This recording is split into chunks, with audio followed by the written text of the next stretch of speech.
Меѓународен финансиски тим од Светска банка и Европската инвестициона банка заедно со министерот за здравство Сашо Клековски денеска беа во Штип на темата доизградба на клиничката болница. Завршувањето на клиничката болница Штип е највисок приоритет на владата, на министерството и секако на градот и на регионот и ќе биде во целосен фокус. Светската банка и Европската инвестицијска банка се вулга и на финансири и на техничка поддршка на проектот. По посетата предстои фаза на брифирање. Пошто ќе утврдиме точната временска рамка на завршување на тендерската документација, објавување на новиот тендер и избор на изведувач за завршување на работите во клиничката болница Штип.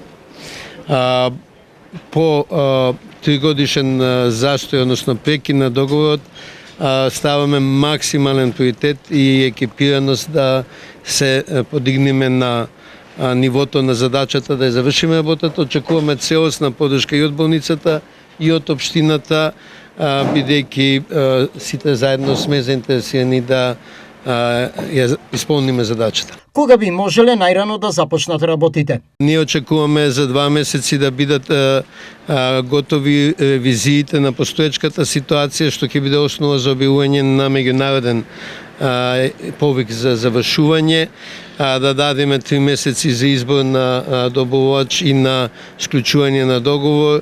Ќе работиме со компании со меѓународна репутација и капацитет да ја завршат работата.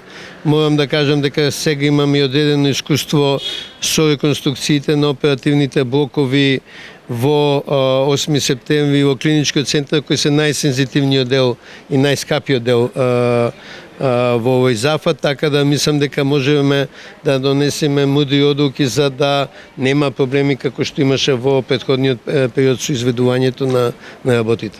До овој момент клиничката болница Штип финансиски е на 30% од нивото на изградбе и трошоци, а за останатиот дел преку меѓународен тендер ќе се обезбедуваат останатите средства. Во однос на штетите, санацијата и изградбата на новиот покрив, кој од невремето беше оштетен, состојбата е следна. Првична проценка е во денари неколку милиони, но чекаме извештај од осигурителната компанија и уште една проценка затоа што после првиот чин од невремето секако се појавуваат и други делови и работи кои треба да се реконструираат. Тоа се однесува на кровот на третиот спрат, каде што е сместено ортопедското оделение и ортопедската сала, како единицата за интензивно лекување и кома центар. Тие се најоштетени бидејќи се останати без кров. Министерот Клековски денеска потврди дека Министерството за здравство има фонд за оваа намена и дека ќе интервенира покривот на Штипската клиничка болница да биде саниран најбрзо.